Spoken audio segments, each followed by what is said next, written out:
Hello everyone, good evening all of you. Welcome to the channel again. तो students जैसे आप लोग अभी अकाउंट्स पढ़ रहे हो तो आपको ये भी पता होना चाहिए कि आप जिस देश में रह रहे हो वहाँ पे क्या हरकतें हो रही है, क्या एक्टिविटीज हो रही है। हमने बेसिक लेक्चर में ये डिस्कशन किया था कैरेक्टरिस्टिक्स के बारे में, जहाँ पे आपको ये बताया गया था कि जब आप अकाउंटिंग करते हो तो उसका एक पर्पस ये भी होता है कि आप अपनी अर्निंग्स के ऊपर गवर्नमेंट को टैक्स दे सको। वहां पे हमने बोला कि आप अपनी अर्निंग पे टैक्स गवर्नमेंट को दे सको। तो इसका मतलब ये नहीं है कि आप जो अर्न करते हैं सिर्फ उसी पे आपको टैक्स देना पड़ता है। अगर आप किसी कंट्री में रहते हो तो आपको वहां पे सांस लेने के लिए भी टैक्स देना पड़ता है। वो ऐसा कुछ नहीं होता है कि आपको वो ब्रीदिंग सेस बोल के आपसे कलेक्ट किया जाता है। आप जो भी एक्टिविटी अपनी डेली लाइफ के अंदर करते हो उसके अंदर वो टैक्स जुड़ा हुआ होता है। सपोज आप कुछ भी परचेज करते हो तो आपको परचेज टैक्स देना पड़ता है। परचेज टैक्स का मतलब क्या हुआ कि सामने जो पर्सन आपको वो कमोडिटी या वो वस्तु या वो जो भी चीज आप खरीद रहे हो उस पे सेल्स टैक्स आपसे चार्ज करता है। मतलब आपने वो चीज खरीदी तो आपको उसके ऊपर टैक्स देना पड़ा, वो टैक्स गया गवर्नमेंट के पास, ठीक है। तो आपने कोई चीज, इसका मतलब यहाँ पे क्या हुआ, पहले तो आपने वो पैसा कमाया तो टैक्स दिया, और जब आप उस पैसे को यूज कर रहे हो तो भी आपको टैक्स देना पड़ रहा है, सेल्स टैक्स बोल के, ठीक है। तो इस तरीके से आपको जिस देश में आप रह रहे हो वहां पे आपको किस किस तरह का टैक्स चार्ज किए जाते हैं उसका आपको थोड़ा सा नॉलेज होना चाहिए, ठीक है। तो ब्रॉडली टर्म्स में अगर हम कंसिडर करें तो टैक्स जो होते हैं वो दो तरह के होते हैं। एक तो होता है डायरेक्ट टैक्स, एक होता है इनडायरेक्ट टैक्सेस, ठीक है। जब आप फर्दर अकाउंटिंग कॉमर्स फील्ड में प्रोफेशनल स्टडीज के लिए प्रोसीड करेंगे तो आपको पूरा इन डेप्थ नॉलेज आएगा कि डायरेक्ट टैक्स क्या होता है, इनडायरेक्ट टैक्स क्या होता है। डायरेक्ट टैक्सेस मतलब कि ऐसे टैक्सेस जो जिनके ऊपर लगाए जाते हैं वो ही उनका पेमेंट करता है। एग्जाम्पल के बतौर आप समझिए, आपने कोई अर्निंग की ड्यूरिंग द ईयर, अब उसके ऊपर जो टैक्स बन रहा है उसका पेमेंट आप ही कर रहे हो, ठीक है। तो अगर आपने कोई टैक्स आपके ऊपर लगा और उसका पेमेंट आप ही कर रहे हो मतलब डायरेक्ट टैक्स हुआ वो। और इनडायरेक्ट टैक्सेस मतलब कि वो टैक्स आपके ऊपर लगा लेकिन उसका पेमेंट आपसे लेकर किसी और ने किया, जैसे सेल्स टैक्स, ठीक है। सपोज करो आप कोई 100 रुपए की चीज खरीदते हो, उस पे 5% टैक्स ऑलरेडी लगा हुआ है, मतलब कि उसकी वैल्यू कुछ 95 96 7 ऐसा कुछ थी उसमें, लेकिन सेल्स टैक्स लगने की वजह से वो 100 रुपए की हो गई। तो आपने कितना चुकाया उसके लिए? आपने चुकाया उस चीज के लिए 100 रुपया, उस चीज की वैल्यू कितनी थी? 97 रुपीज। तो 3 रुपए आपने जो सेल्स टैक्स दिया है वो लगा तो आपके ऊपर है, आपने भरा है ना, आपने उसका पेमेंट किया सेल्स टैक्स का, लेकिन गवर्नमेंट को पेमेंट तो जो आपको दुकानदार वो चीज बेच रहा है वो देगा, ठीक है। तो लगा आपके ऊपर लेकिन पेमेंट किया किसी और ने आपसे कलेक्ट करके, ठीक है। सपोज ए है, ए भाई साहब, जो ए व्यक्ति है वो किसी शॉप पे जाते हैं, कुछ एक्टिविटी कुछ गुड्स परचेस करने के लिए 100 रुपए की चीज होती है, उसके ऊपर 105 रुपए का पेमेंट करना पड़ता है, 5 रुपए सेल्स टैक्स बोल के। तो वो 5 रुपए लगा तो ए के ऊपर, लेकिन वो जो बीच में होलसेलर या सुपरमार्ट वाला है उसने 5 रुपए उससे लिया है और फिर वो देगा गवर्नमेंट को, ठीक है। तो यहाँ पे बीच में एक मीडिएटर आ गया। तो मतलब गवर्नमेंट के बीच में और जिसके ऊपर टैक्स लगता है उन दोनों के बीच में अगर कोई थर्ड पार्टी आ जाती है तो वो टैक्स इनडायरेक्ट टैक्स कहलाता है, ठीक है। तो हमारे देश के अंदर बहुत तरह के इनडायरेक्ट टैक्सेस थे, जैसे आप समझेंगे excise tax, excise duty, sales tax, value addition tax जिसको वैट भी बोलते हैं शॉर्ट फॉर्म में। फिर और भी बहुत, सेल्स टैक्स, परचेज टैक्स, बहुत तरह के इनडायरेक्ट टैक्सेस होते थे जो बहुत ही ज्यादा हेक्टिक थे, बहुत ज्यादा बर्डन था उनका हमारे सिर के ऊपर। तो उसके लिए हमारे देश के honourable prime minister Shri Narendra ji Modi जो है उन्होंने एक ऐतिहासिक डिसीजन लिया 1 जुलाई 2017 को। और डिसीजन क्या था सर? डिसीजन ये था कि ये जितने भी इनडायरेक्ट टैक्सेस है जिनकी अलग अलग कैलकुलेशन करनी पड़ती है, उन सब के लिए अलग अलग एडमिनिस्ट्रेशन डिपार्टमेंट बना के रखे हुए हैं, उन सब को साइड में करो, उन सब को अभी एलिमिनेट कर दो और उन सब के जगह पे आप एक ही टैक्स ले आओ, उसको बोलो वन नेशन वन टैक्स, ठीक है। क्या था? One nation one tax. तो वन नेशन वन टैक्स कौन सा था sir? One nation one tax था sir goods and service tax, GST. Goods and service tax, जो कि आपका लगा, उसकी वजह से फर्स्ट ऑफ सॉरी 1 जुलाई 2017 को आपके देश के अंदर गुड्स एंड सर्विस टैक्स का इम्प्लीमेंटेशन हुआ। अब आपके देश से सभी तरह के इनडायरेक्ट टैक्सेस का एलिमिनेशन हो चुका है, और अब जो प्रिवेल कर रहा है वो है गुड्स एंड सर्विस टैक्स, जिसको जीएसटी बोला जाता है। आप जो भी एक्टिविटी करते हैं, सरकार रोज नए नए नियम, नए नए नए नए नोटिफिकेशंस, रूल्स निकालती रहती है, रेगुलरली अमेंडमेंट होते रहते हैं।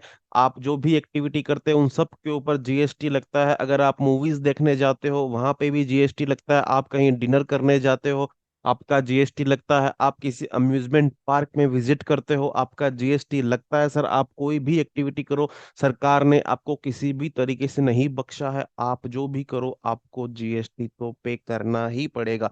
तो ये जीएसटी है क्या सर? जीएसटी है गुड्स एंड सर्विस टैक्स। 2017 में हमारे honourable finance minister Shri Arun ji Jaitley जो थे, उन्होंने इसको इम्प्लीमेंट किया पार्लियामेंट में। उसके बाद से ये कम इन टू फोर्स, और आप इस चीज को कभी भूल भी नहीं सकते, क्योंकि जो इंडिया की सिल्क सिटी है सूरत, गुजरात, उसने पूरे ऑलमोस्ट 30 डेज के लिए इसका विरोध किया था ताकि ये लॉ को वापस ले लिया जाए, लेकिन कुछ फायदा नहीं हुआ सर।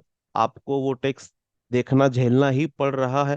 ठीक है, तो आप जीएसटी को हमेशा ध्यान रखेंगे, और आपके रेगुलर रियल लाइफ में और आगे जब भी आप अकाउंटिंग में प्रोसीड करेंगे तो आपको जीएसटी का नॉलेज होना ही चाहिए, किस तरीके से जीएसटी लगता है, किन किन प्लेसेस पे जीएसटी लगता है, कितना जीएसटी लगता है, पूरा का पूरा पे करना पड़ता है, या फिर अगर आपके जो प्रीसीडिंग सप्लायर्स या प्रीसीडिंग बायर्स, परचेजर्स, सेलर्स जो है, अगर उन्होंने कुछ पोर्शन पे कर दिया है तो आपको उसका क्रेडिट मिलता है कि नहीं मिलता है, मिलता है तो कितना मिलता है, आपको फिर कितना पेमेंट करना पड़ता है, उन सब के बारे में हम थोड़ा सा इन ब्रीफ डिस्कशन करेंगे, जिससे आपको थोड़ा सा एक बेसिक आइडिया रहेगा कि जीएसटी होता क्या है। ठीक है, देखिए, आपके लिए पूरा मेंशन किया गया है। डायरेक्ट टैक्सेस के बारे में बोला, direct taxes are those taxes which are paid by the one who bear it. Example, income tax. ठीक है, मतलब कि आपने अर्निंग किया, आप ही टैक्स उस पर चुका रहे हो। फिर आ रहा है sir indirect taxes are those taxes which are not paid by one who bear it, instead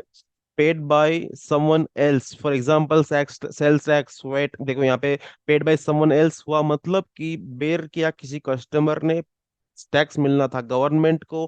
तो जो बीच में हमने एग्जांपल देखा था कि जो सुपरमार्ट वाला है या फिर जो होलसेलर है, वो एक मीडिएटर का काम कर रहा है बीच में, तो इसकी वजह से ये हो गया इनडायरेक्ट टैक्सेस। अब इनडायरेक्ट टैक्सेस जो थे वो सेंट्रल गवर्नमेंट हमेशा कलेक्ट करती है और स्टेट गवर्नमेंट भी कलेक्ट करती है। वो अपने अपने उन्होंने क्राइटेरिया सिनेरियो के अनुसार डिवाइड करके रखे थे, तो उन सब को बाहर निकाल कर उनकी जगह पे हमने इनडायरेक्ट टैक्सेस के जगह पे हमने जीएसटी का इम्प्लीमेंटेशन किया। देखो क्या मेंशन किया गया, indirect taxes collected by central government. Central government किस तरह के टैक्सेस कलेक्ट करती है? Central government central sales tax, central excise duty, central custom duty, service tax. देखो कितने तरह के टैक्स लगते हैं सर। अगर आप किसी रेस्टोरेंट में खाना खाने जाते हैं तो आपने कभी अगर बिल, अभी तो नहीं है सर्विस टैक्स, लेकिन जब 2017 से पहले इम्प्लीमेंटेशन में था सर्विस टैक्स, उस समय आपने अगर कभी बिल पे ध्यान दिया हो तो उसमें सर्विस टैक्स अलग से लगा हुआ होता था, आपको वो पे करना ही पड़ता था। ठीक है, तो वो टैक्स ज्यादा था सेंट्रल गवर्नमेंट के पास, तो उसके जगह पे इन्होंने सर्विस टैक्स को निकाल दिया और वहां पे आ गया है जीएसटी।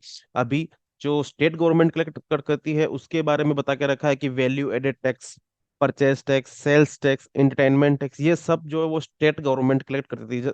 सर, सेंट्रल गवर्नमेंट वो होती है जो दिल्ली में बैठ के राज करती है, और स्टेट गवर्नमेंट वो होती है जो हर एक स्टेट के लिए स्पेसिफिक होती है। जैसे गुजरात के लिए अलग हो गई, राजस्थान के लिए अलग है, एमपी के लिए अलग है, महाराष्ट्र के लिए अलग है। वो सब सरकारें जो है वो स्टेट गवर्नमेंट है, और जो दिल्ली में नरेंद्र मोदी बैठते हैं वो है आपकी सेंट्रल गवर्नमेंट। ठीक है, अब सर क्या बोला, to overcome from all these various types of taxes, all these taxes were eliminated and one uniform tax implemented, that is GST, goods and service tax. जैसा हमने आपको बताया कि इन सभी माथापच्ची को दूर किया गया 1 जुलाई 2017 से, और उसकी जगह पे आप ले आए, सेंट्रल गवर्नमेंट ने इम्प्लीमेंट किया all over the country goods and service tax.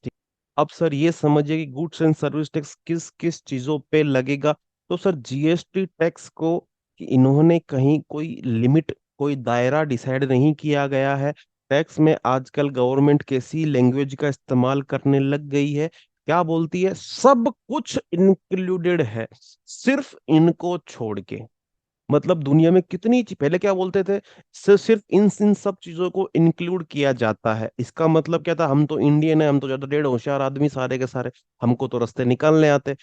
क्या बोलते थे कि इन इन चीजों को इंक्लूड किया गया है, तो हम इंडियंस क्या करते, चलो सर आपने तो इनको बोला ना, हम तो ये चीजें कर रहे हैं, ये आपके लॉ में नहीं लिखी हुई है, मतलब इसके ऊपर टैक्स नहीं लग सकता।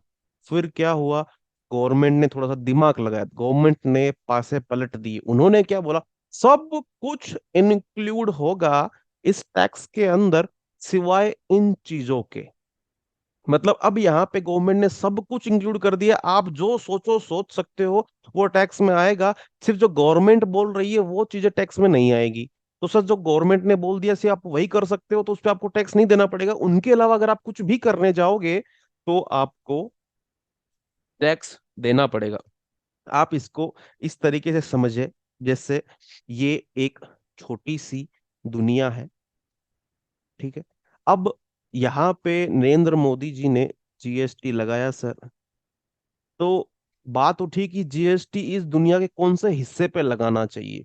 तो उन्होंने क्या बोला, पूरी दुनिया पे लगा दो, पूरे इंडिया पे लगा दो, हर एक चीज पे लगा दो, सिवाय इतने, इतने, इतने, इन इन ये जो चार गोले बनाए हैं ना, इन चार गोलों को छोड़कर, इन चार गोलों के में जो भी चीजें हैं उनके ऊपर जीएसटी नहीं लगेगा, बाकी एंटायर कंट्री के ऊपर जीएसटी लगेगा।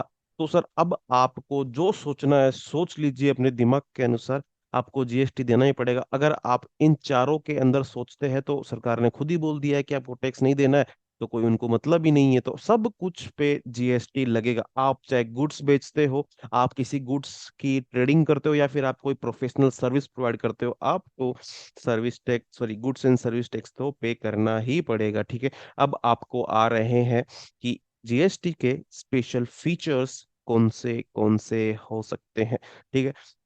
पहले क्या बोले सर, वन टैक्स, हमने यही देखा कि आपके सारे के सारे टैक्स एलिमिनेट कर दिए गए हैं और उसके स्थान पे सिर्फ एक ही टैक्स का इम्प्लीमेंटेशन कर दिया गया है। तो सर ये आपका हो गया वन टैक्स।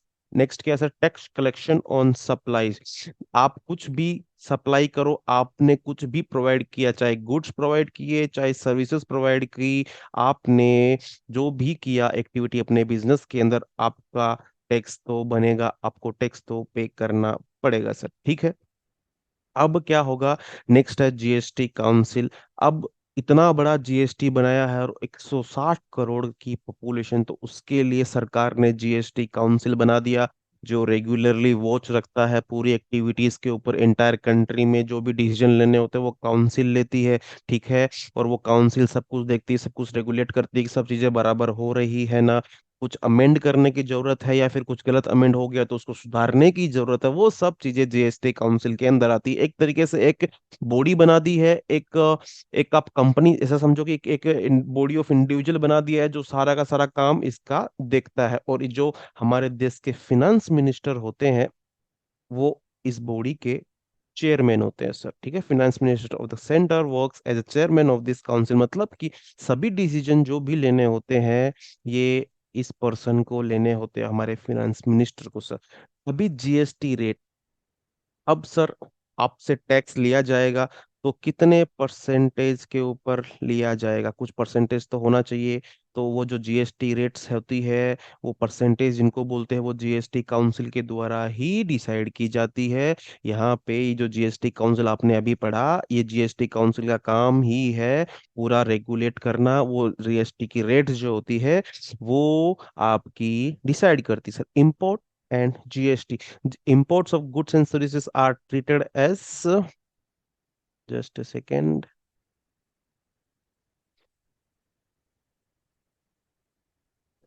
देखिए, import and GST, import of goods and services are treated as inter state supply. Sir ये इंटर स्टेट सप्लाई और इंट्रा स्टेट सप्लाई आप नेक्स्ट 5 मिनट के अंदर समझेंगे। इंटर स्टेट क्या होता है और इंट्रा स्टेट क्या होता है, ठीक है। अगला है input tax. Input tax credit, input tax credit का मतलब क्या होता है सर? इनपुट टैक्स क्रेडिट को आप इस तरीके से समझिए, मैं आपको एक एग्जांपल देके समझाने की कोशिश करता हूँ। देखिए, आप ऐसा मानिए, ये आ गए हम ब्लैंक पेज पे। आप ऐसा समझिए कि जस्ट सेकेंड,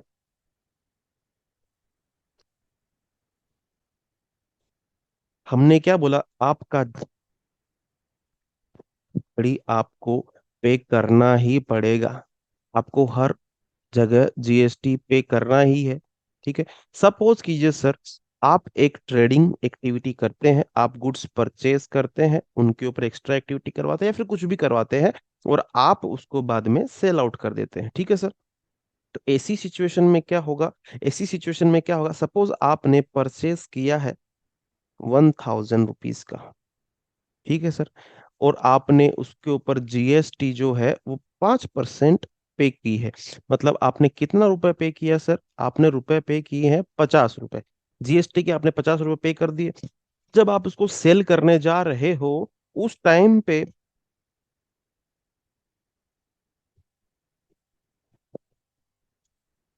रुपए का इस पे, अब यहाँ पे आपने सपोज करो 10% का जीएसटी दिया है, तो 200 रुपए का 10% कितना हुआ सर? आपने 20 रुपए जीएसटी और पे कर दिया है। अब आप इसको सेल आउट करने जा रहे हो, ठीक है।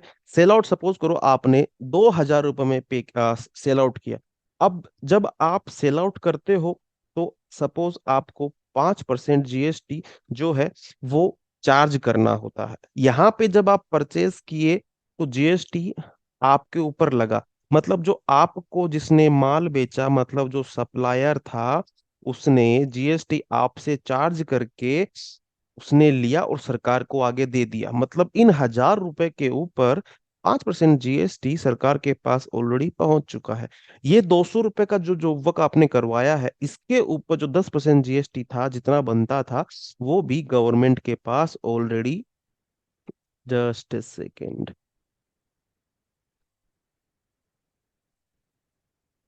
ये जो ये जो 50 रुपीज है जीएसटी की, ये ऑलरेडी गवर्नमेंट के पास पहुंच चुकी है। ये जो 20 रुपए है वो भी गवर्नमेंट के पास पहुंच चुकी है। अब आप जो 2000 रुपए का गुड्स बेच रहे हो, इसके ऊपर आपका जीएसटी कितना बनता है सर? इसके ऊपर आपका जीएसटी बनता है कस्टमर से लेना 1000 रुपीज, सॉरी 100 रुपीज। मतलब कि आप अपने कस्टमर से, मतलब कि यहाँ पे सरकार को 2000 रुपए पे 100 रुपए का जीएसटी चाहिए। समझ रहे हो? 2000 रुपए की चीज पे 5% जीएसटी के हिसाब से सरकार को 100 रुपए चाहिए। लेकिन ये जो 2000 का टोटल कैसे बना, इसके अंदर 1000 रुपए के गुड्स परचेज किए थे, 200 रुपए का उसके ऊपर जोबक करवाया। तो ये 1000 और 200 रुपए का जो जीएसटी 50 रुपए और 20 रुपए था, वो तो सरकार के पास ऑलरेडी पहुंच चुका है। आपने जिनसे परचेज किया, उन्होंने 1000 रुपए 5% के हिसाब से 50 रुपए जीएसटी सरकार को ऑलरेडी दे दिया है। जिनसे जो वो करवाया, उनको 10% जीएसटी आपने पेमेंट कर दिया है, तो 20 रुपए वो भी गवर्नमेंट के पास जा चुके। अब जब आप वो कस्टमर को 2000 रुपए में गुड्स बेच रहे हो, उस पे 5% जीएसटी 100 रुपए बनता है, ठीक है। आप इस कस्टमर से तो 100 रुपए ही लेंगे, आपको 100 रुपए ही लेना है कस्टमर से। लेकिन आप ऑलरेडी 70 रुपए तो दे चुके हैं ना। आपने 50 और 20 रुपीज आपने परचेस के ऊपर, आपने परचेस के ऊपर 50 रुपए दे दिया, और जो जोबक करवाया उसके ऊपर 20 रुपए आपने ऑलरेडी दे दिया है। अब आपको सेल के ऊपर कस्टमर से 100 रुपए लेके देना है, 100 रुपए। लेकिन सर, आप कस्टमर से तो 100 रुपए लेंगे, लेकिन जब आपने ये सेल की उससे पहले ही आपने 70 रुपए तो सरकार को दे दिए। तो आपने जो ऑलरेडी 70 रुपए दे दिए हैं ना, वो 70 रुपए का आप क्रेडिट ले लेंगे। समझे आप? आपने जो ये 70 रुपए पेमेंट किया है, इस पेमेंट का आप क्रेडिट ले लेंगे, और इसी को बोलेंगे इनपुट टैक्स क्रेडिट। ये बहुत ज्यादा इंपॉर्टेंट चीज है, बहुत ज्यादा। पूरा जीएसटी का खेल, सारे घोटाले, सारे स्कैम, सब कुछ ये आईटीसी, इनकम टैक्स क्रेडिट के ऊपर ही होता है। मतलब कि आप इसको जनरल लैंग्वेज में अगर समझने की कोशिश करें, तो आप सिर्फ इतना समझ लीजिए कि आपने सेल्स करने से पहले जहां जहां पे अपने गुड्स को खरीदा या फिर उनको रोटेट किया, उस समय पे आपने जो जो जीएसटी पेमेंट कर दिया है, वो आपका इनपुट टैक्स क्रेडिट है।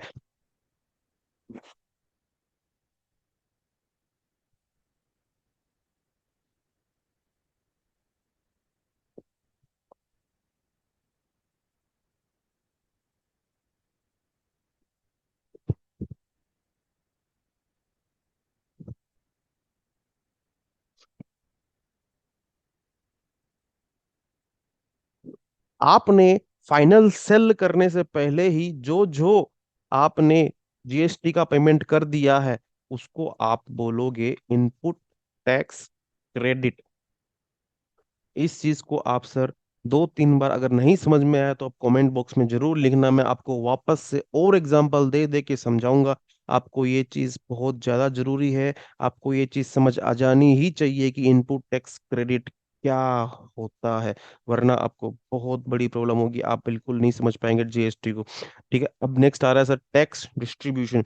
An appropriate tax distribution system for central and state government is made available in this tax. Sir आपने देखा, हमने क्या देखा पहले, कि सेंट्रल गवर्नमेंट और स्टेट गवर्नमेंट दोनों अलग अलग अपने अपने तरीके से इनडायरेक्ट टैक्सेस कलेक्ट करती आ रही थी। अब जीएसटी तो पूरा का पूरा एक है, तो अभी कुछ स्टेट को भी मिलना चाहिए, कुछ सेंट्रल को मिलना मिलना चाहिए, तभी तो वो अपनी एक्टिविटी जो है वो अच्छे से कैरी आउट कर सकती है। तो इसके लिए उन्होंने बोला कि जो उसमें अलग से डिस्ट्रीब्यूशन किया गया है जीएसटी का, कि कौन सा पार्ट स्टेट को मिलेगा, कौन सा पार्ट आपका सेंट्रल को मिलेगा। फिर yes sir, tax tax determination, all tax rates on goods and supply are determined on the basis of head of goods and services.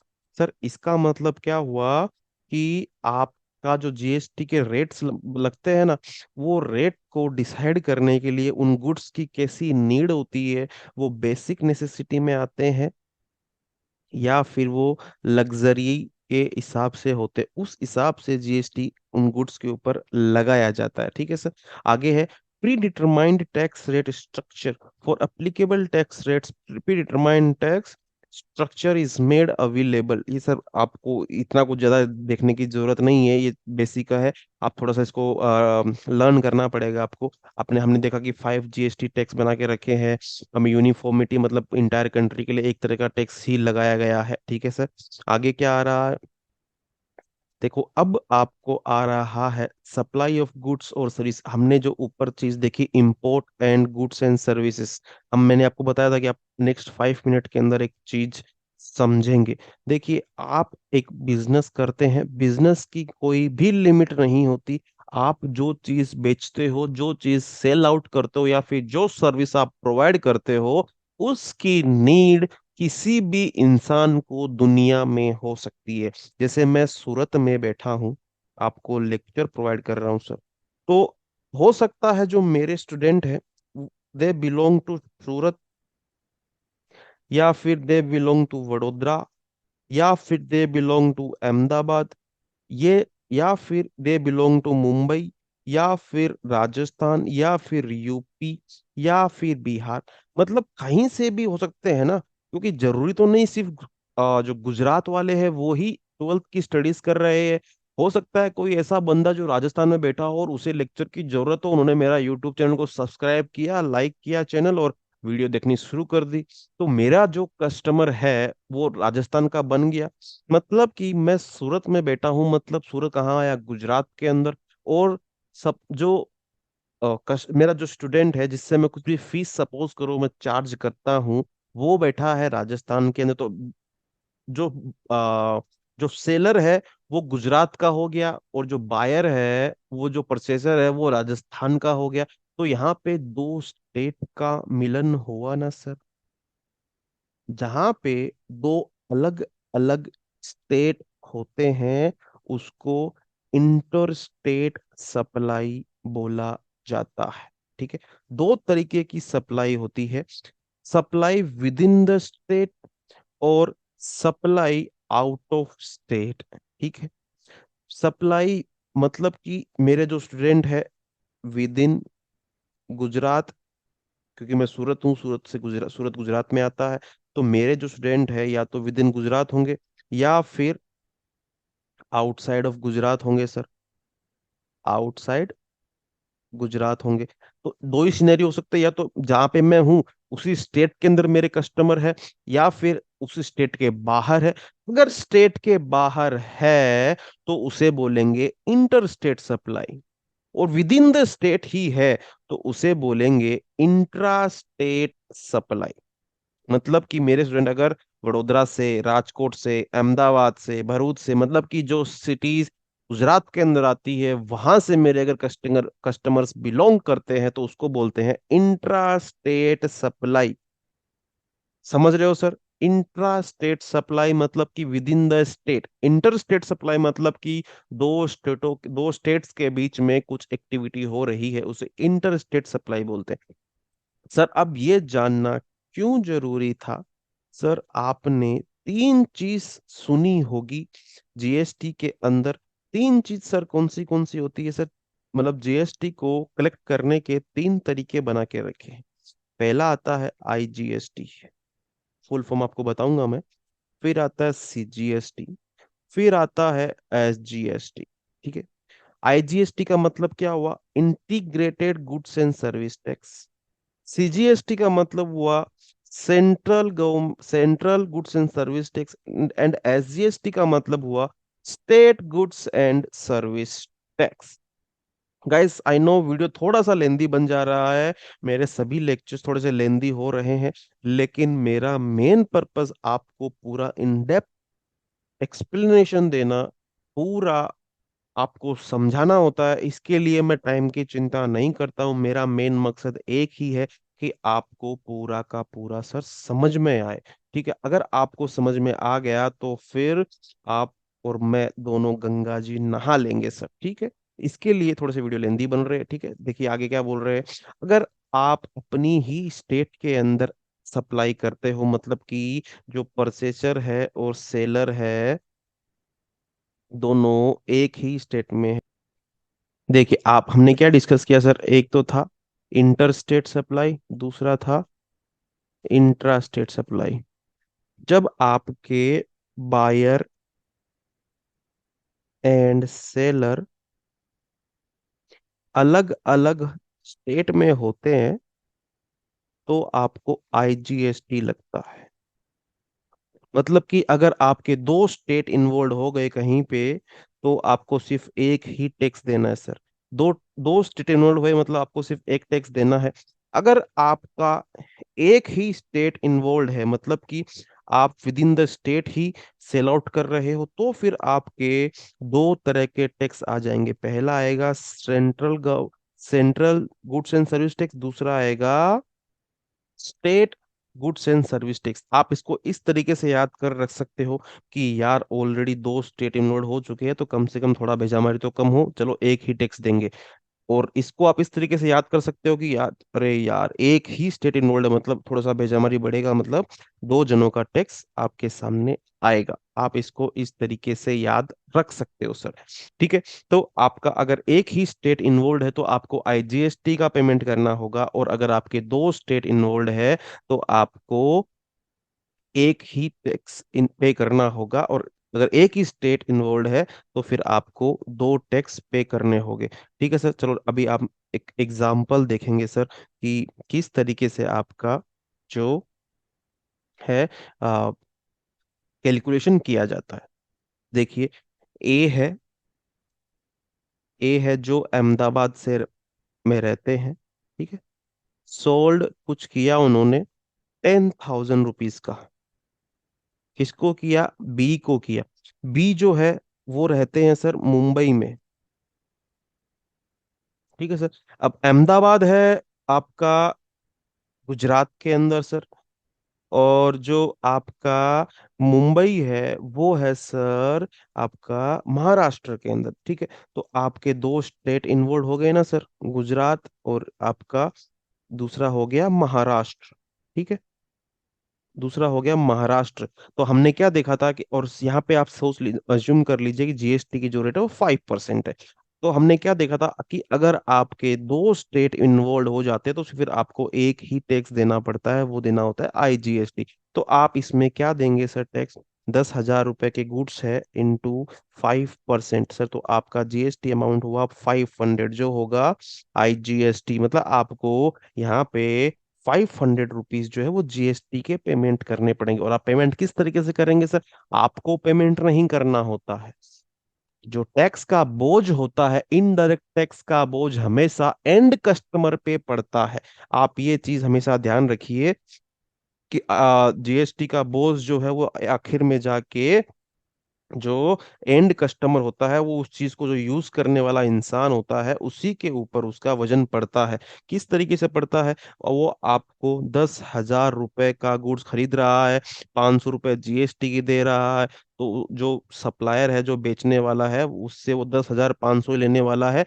वो उसको ये नहीं बताएगा 500 रुपए इसमें जीएसटी का ऑलरेडी जुड़ा हुआ है। तो 500 रुपए जीएसटी के, तो अब आपने यहाँ पे सपोज आप ए थे, आपने सेल किया बी को, और बी से कितने लिए सर? आपने बी से लिए आपने 10,500 रुपए। तो पे करने वाला, एक्चुअल में पे करने वाला कौन है? जो बियर करेगा ये 500 रुपए के बर्डन को, वो तो बी हुआ ना सर।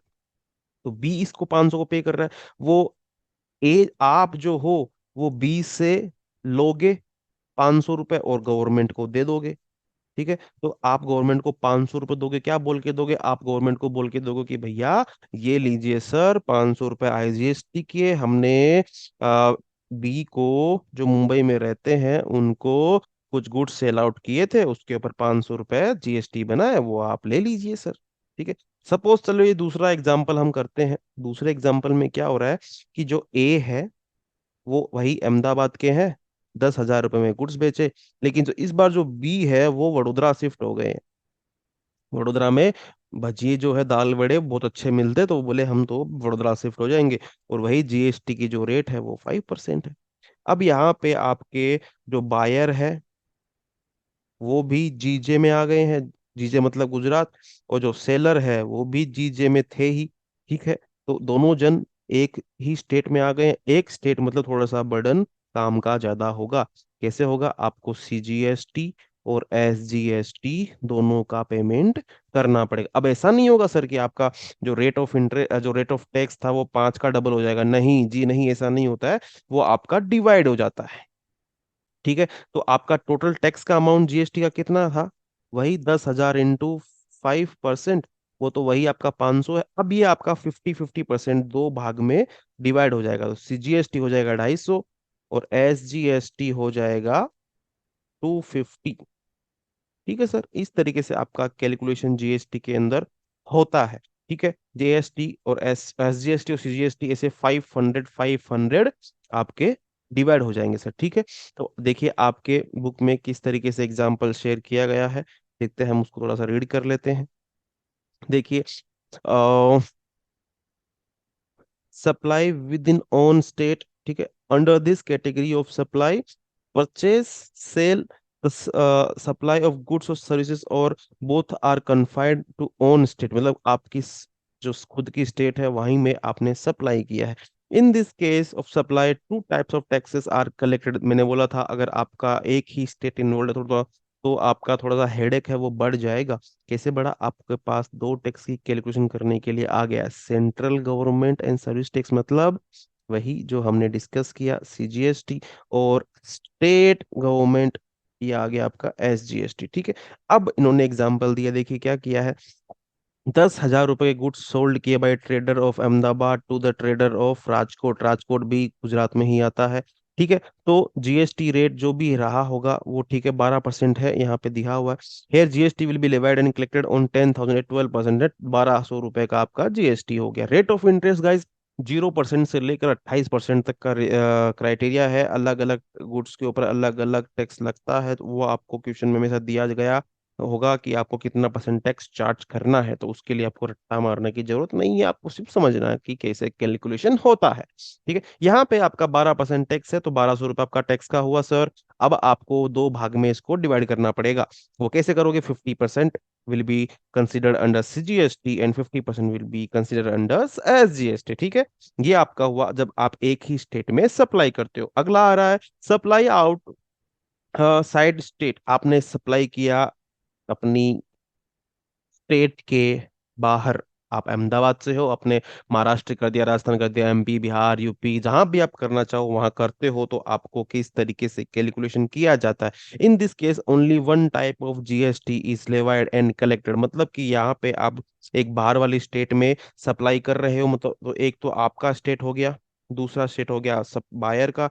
तो दो स्टेट हो गए, तो मतलब पहले ही हेडेक बढ़ गया, एक से ज्यादा, एक से बढ़कर दो हो गए। तो अब आपको कैलकुलेशन सिर्फ एक ही टैक्स की करनी पड़ेगी सर। तो मतलब आप किस तरीके से करेंगे? आप करेंगे सिर्फ IGST का पेमेंट। ऊपर वाले एग्जाम्पल में सपोज करो जो बायर है वो राजकोट का ना होके मुंबई का होता, तो आपको 12% जो है वो सीधा आपका IGST में फॉल होता सर। IGST में आपका ये आके फॉल होता। ठीक है। तो इस तरीके से आपका GST का कैलकुलेशन किया जाता है। नेक्स्ट लेक्चर में जब आप नेक्स्ट लेक्चर में जनरल एंट्रीज करना सीखेंगे, उस समय पे आपको GST का कैलकुलेशन बहुत काम लगेगा। आपके सिलेबस में उसका इम्प्लीकेशन दिया गया है, ताकि आप रियल लाइफ में जब अकाउंटिंग करोगे तो आपको GST से डर ना लगे सर। आप इसके अंदर थोड़ा सा और भी इन डेप्थ सीख सकते हो। इसके अंदर जो बात की है इनपुट टैक्स क्रेडिट की, वो भी बहुत ज्यादा इम्पोर्टेंट है। ठीक है। आपको मैं इसके बारे में थोड़ा सा एक्सप्लेन करूं, मुझे अच्छा लग रहा है थोड़ा सा एक्सप्लेन करके। आई नो वीडियो थोड़ा सा ज्यादा हो गया है, लेकिन कुछ फर्क नहीं पड़ता गाइस। मैं चाहता हूँ कि आपको चीजें समझ में आए। ठीक है। मैं आपका सिर्फ 10 मिनट ज्यादा और लूंगा, फिर हो जाएगा। देखिए, जस्ट अ सेकेंड।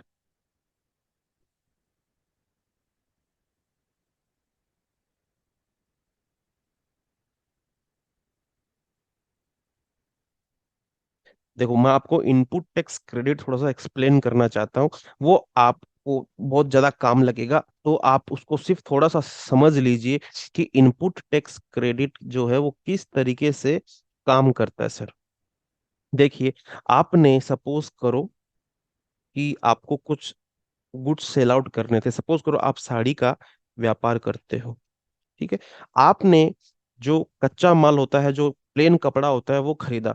सपोज करो 10,000 रुपीज का आपने वो कपड़ा खरीदा, और इसके ऊपर आपने GST जो है वो 5% पे किया, जो होता है 500। ये 500 रुपए आपसे जो आपका सप्लायर है वो आपसे लेके गवर्नमेंट को दे चुका है। मतलब ये 500 रुपए का पेमेंट जो है वो गवर्नमेंट के पास जा चुका है। ठीक है सर। अब क्या होगा? अब आपने वो कपड़ा लिया और मील में, जहाँ पे जो कपड़ा वो कलर वलर होता है सर, डिजाइन विजाइन प्रिंट होती है उसके ऊपर, वो मील में गया। ठीक है।